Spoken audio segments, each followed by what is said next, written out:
Welcome back to Morning Express. It's now 20 minutes to 7 right here on Morning Express. Later on, we're going to have Francis Ole Kaparo as the person of interest. And in case you have any questions for him, feel free to send them through via Twitter, and I will make sure that we post them to him. For now, we'd like to look at the dailies, and we'll start off. And joining me to do that is William Okech, Honorable William Okech. Thank you for joining us this morning. Thank you. And as usual, we're going to start off with the Standard, where we have some more allegations. Remember that Occupy IEBC is something that the CORD coalition has insisted is going to go on until the commissioners leave office. Yes, that is right, certainly. So you have to give it to the opposition. They've been very adamant. They've been very insistent. You remember just the other week, a couple of weeks ago, a team of Jubilee MPs went to court to seek for injunctions to stop these demonstrations. Well, initially, the CORD brigade did not file papers in response, and orders were given out stopping them from participating in such sitting. But eventually, I think they were able to get their lawyers. They went for an inter-parties hearing, and those orders were lifted. They were allowed to demonstrate to the extent that they did not participate in violence. Right. Well, they kept their word. They were there yesterday. The CORD brigade, led by the three principals, were able to have a mini political rally there. Their members were addressed, but subsequently after that, tear gas. Yeah. Well, according to the report that Chris Thairo filed yesterday, Yes. It looked like after the principals had finished addressing, there were some people who started pelting the police with stones. Yes. And of course, as a result, any smell of violence. Yes. Because again, evidently, you know, the police had come armed to the teeth. Certainly. With all sorts of manner of vehicles. I don't know if they were, you know, showcasing them or it was a test. You could see the cachet of the anti-riot gear that the Kenya police had. And you remember a while back, the Inspector General, Mr. Boynet, had actually said that a lot of money had been put in. They have the water spray system.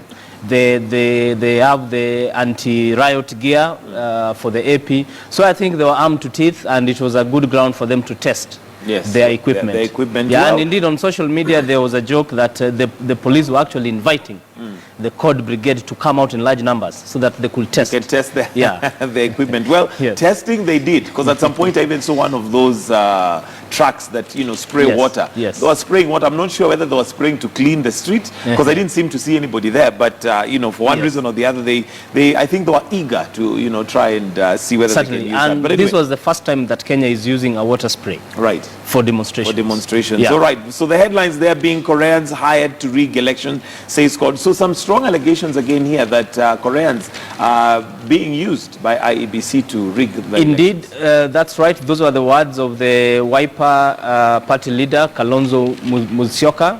Well, such statements, it could be very hard to substantiate. It could be true that the commission had taken some equipment to Korea for programming. It could be a valid exercise. Right. But still, because all this is mad in politics, it will be very hard to substantiate. Because at the end of the day, if those kits will be needed, they have to be programmed. They have to be set in working order.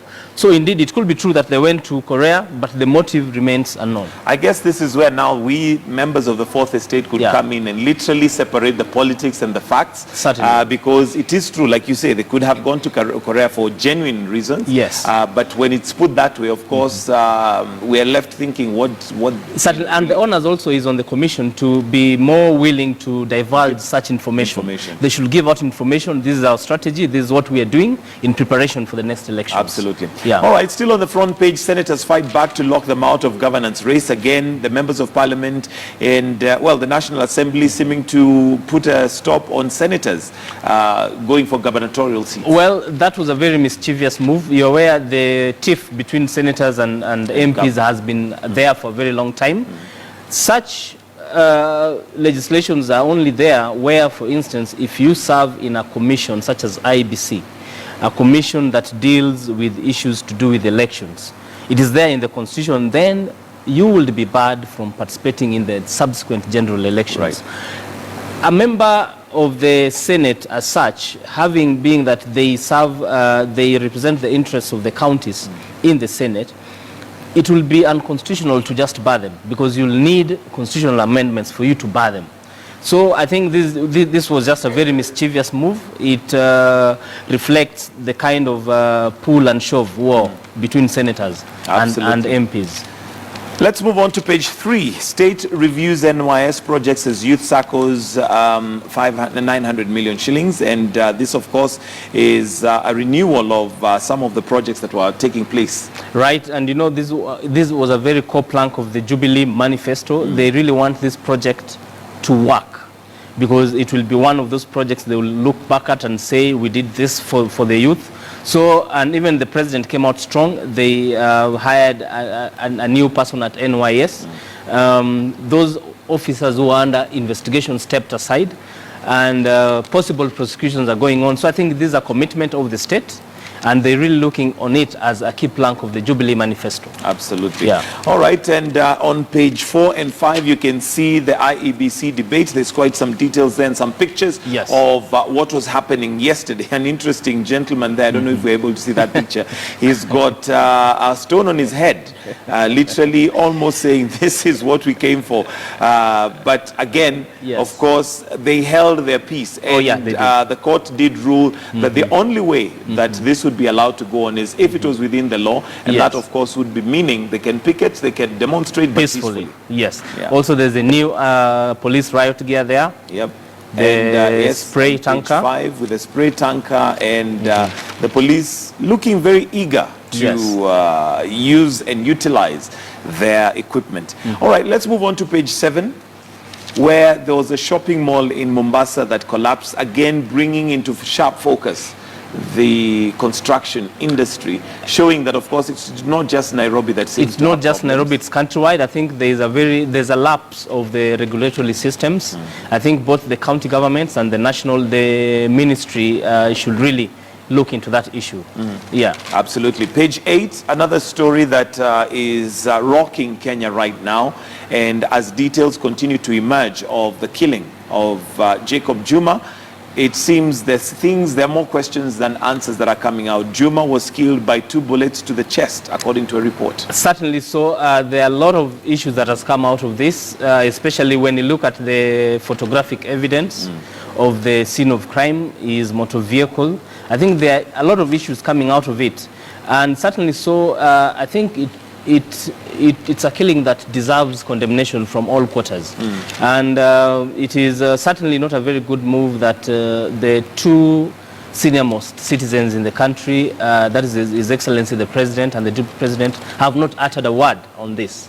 I think it will be very, very appropriate for them to condemn, because this is a very typical extrajudicial killing. It will be very appropriate for them to condemn it, and then of course let the investigations go on. Absolutely. Without interference. Okay, just to mention before we move on to the Nation on page 12 and 13, there is part 2 of a particular article regarding the Eurobond. Eurobond, yes, it's a big political story. It will continue to be.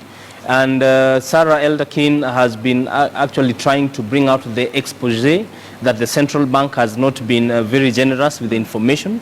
And also just the story that we have looked at, the mysterious killing of Jacob Juma.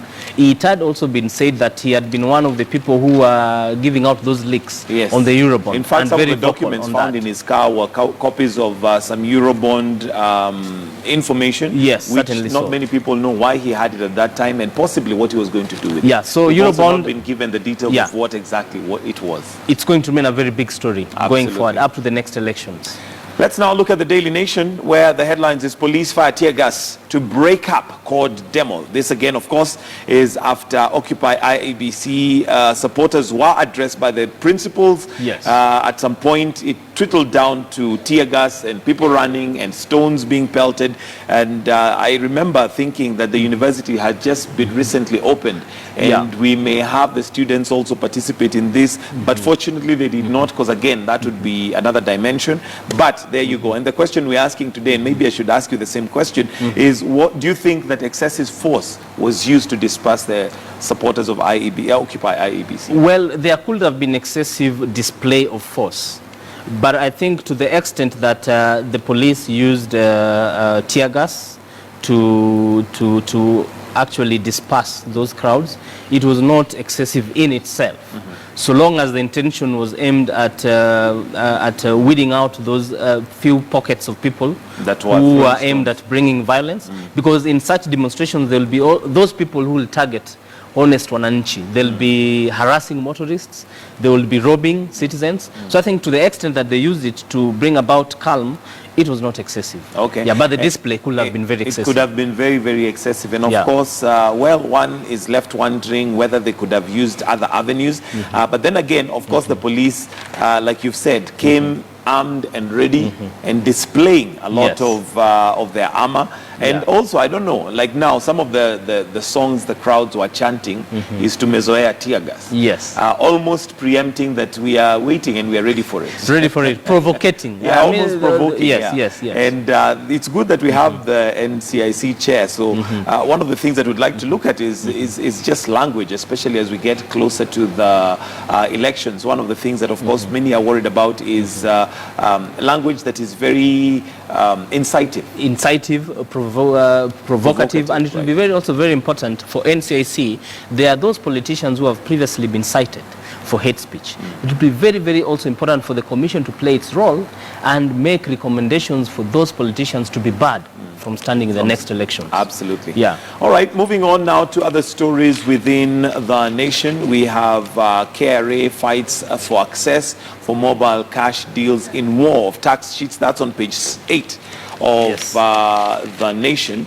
And it looks like KRA is out to ensure that they cover up the deficit, which is a whopping 69.1 billion. That's very big, and I think huge. It's the right move. There has been a very huge concern on tax leaks.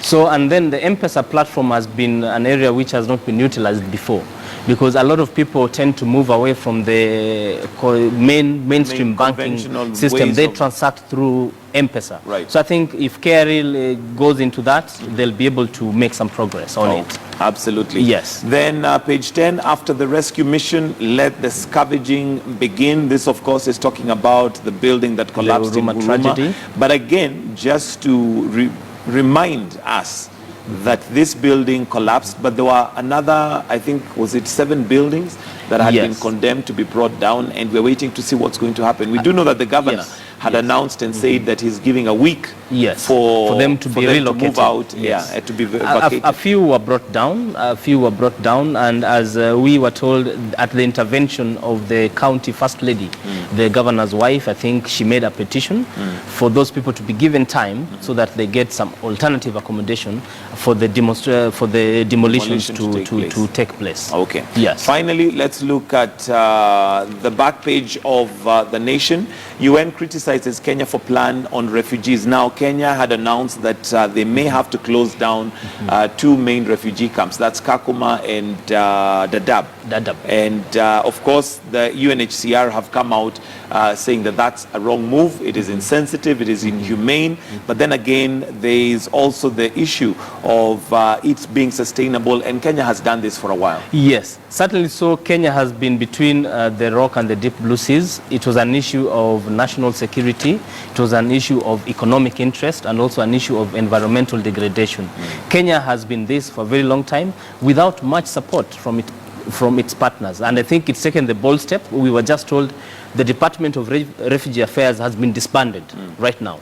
So no new refugee can be registered right now. Right. So I think it's a difficult decision, but Kenya's partners will have to come in and they'll have to help the country to repatriate, because that is the biggest challenge. Right. Yeah. Okay, finally, just looking at the headlines, the Star is ICC probe 7 Kenyans CS for witness tampering, going back to the ICC. And we do know that Fatou Bensouda has requested for 3 Kenyans to be sent to the ICC. Well, ICC also will still remain a very big story. It is coming out more authoritatively that indeed there was witness tampering in this process of ICC. So it remains to be seen if ICC will keep to its word, and if the Kenyan government will indeed extradite. It will be a huge tall order for that. A big story. Well, thank you very much, William Okech, for going through the papers with us, and that's where we're going to wind up our newspaper review. But do stay with us right here on Morning Express. Coming up next is Person of Interest, so don't go away.